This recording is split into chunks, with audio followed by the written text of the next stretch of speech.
వాస్తవం ఏంటంటే టీటీడీ ఈ దేవస్థానంలో దాదాపు 1000 మందికి పైగా ఇతర మతస్థులు.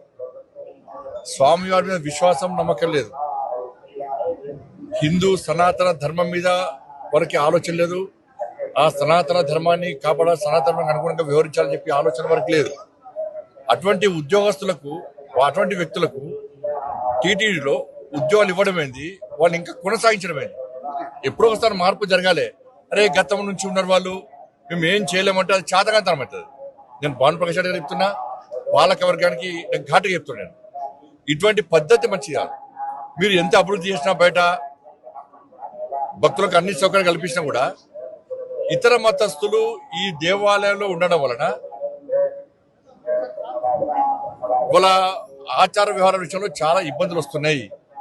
అది బయటికి రాకపోవచ్చు. ఏదో సత్రం కాదు ఇది, అన్ని మతాలకు ఇవ్వడానికి ఇది సత్రం కాదు.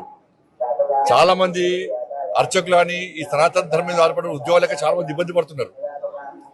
కాబట్టి జీతభత్యాలు ఇచ్చుకుంటూ స్వామివారి మీద విశ్వాసం నమ్మకం లేని వ్యక్తులను ఏ విధంగా మీరు ప్రోత్సహిస్తారు? గతం నుంచి వస్తున్నప్పుడు కూడా ఎక్కడో ఒకడ పురుష పెట్టాల వాటికి.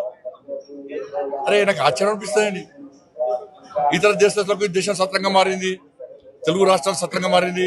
వాళ్ళకి ఆధార్ కార్డు ఇస్తాము, పాస్పోర్ట్ ఇస్తాము, వాళ్ళకు రేషన్ కార్డు ఇస్తాము, వాళ్ళకి డబుల్ బెడ్రూమ్ ఇస్తాము, వాళ్ళకి పెన్షన్ ఇస్తాము. ఇతర మతస్థులకు టీటీడీలో ఉద్యోగాలు ఇస్తాము.